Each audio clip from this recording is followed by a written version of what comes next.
हमने सभाएं करी हैं और आज मुख्यालय पर रायपुर में हम लोगों ने हमारे अलग अलग प्रकोष्ठ हैं, अलग अलग अग्रिम संगठन हैं, हमारे ऑब्जर्वर्स, हमारे प्रभारी, पार्टी के ऑफिस बेरर्स, सब नेताओं से चर्चा करी है और जो कैंडिडेट्स हमारे डिक्लेयर हो चुके हैं उनका प्रचार बहुत अच्छा चल रहा है, अच्छा फीडबैक हमको मिल रहा है और बहुत जल्द जो शेष 5 सीटें हैं उसकी भी औपचारिक घोषणा दिल्ली से होगी।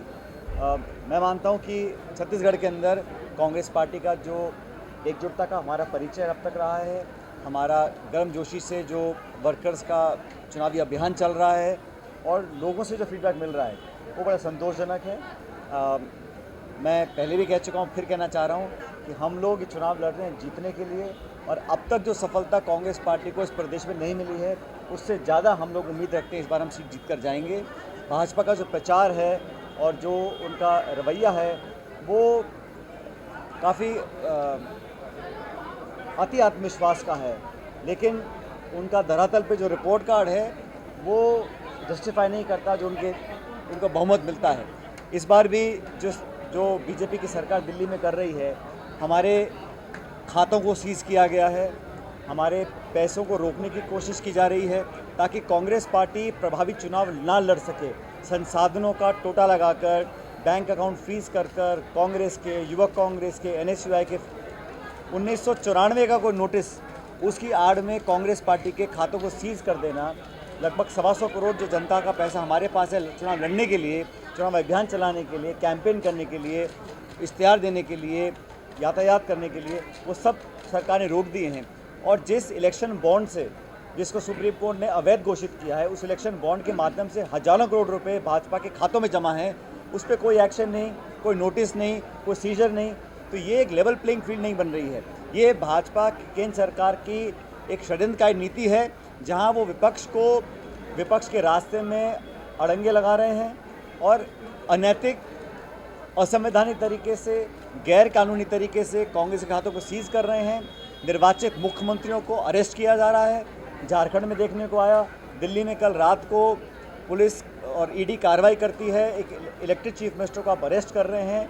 चुनाव से ठीक पहले जब आचार संहिता लगी हुई है, ये मॉडल कोड ऑफ कंडक्ट का मतलब क्या होता है? निर्वाचन आयोग की जिम्मेदारी है कि वो पारदर्शिता दिखाए और इस पूरे प्रकरण में उनको इंटरवीन करना चाहिए, तभी जनता को लगेगा कि निष्पक्ष चुनाव होगा। मैं ऐसा मानता हूं कि हम लोग मुद्दे पर रहे हैं, हमारी जो गारंटीज़ हैं जनता के सामने रखी हैं। कांग्रेस वो इकलौती पार्टी है जिसने MSP पर कानून बनाने की घोषणा करी है, खरगे जी राहुल जी ने। इंडिया अलायंस जीतने के बाद हम लोग MSP पर कानून बनाएंगे।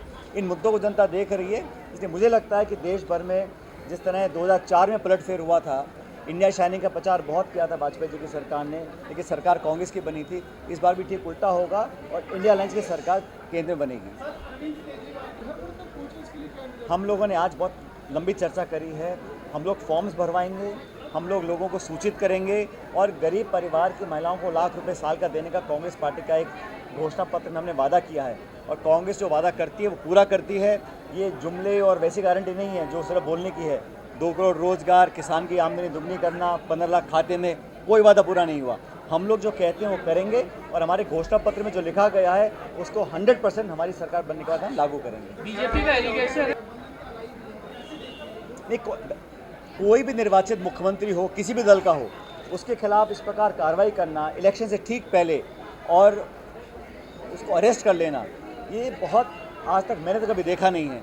और वो इंडिया अलायंस में है या नहीं है ये महत्वपूर्ण नहीं है, महत्वपूर्ण ये है कि किसी इलेक्टेड चीफ मिनिस्टर के साथ इस प्रकार का रवैया क्या ठीक है। और हम लोगों के गठबंधन दिल्ली में है, हम उनके सामने चुनाव भी लड़े हैं, लेकिन नैतिकता, संविधान, कानून, मर्यादा, राजनीतिक जो एक आचरण होता है, उन सब बाधाओं, सीमाओं को लांघकर बीजेपी की सरकार काम कर रही है।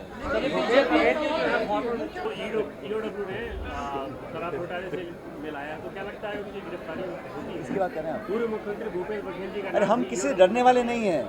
या आप आरोप लगा रहे हैं, केस कर रहे हैं, FIR कर रहे हैं, चार्जशीट कर रहे हैं, तो ये सब प्रतिशोध की भावना से निकले हुए काम हैं।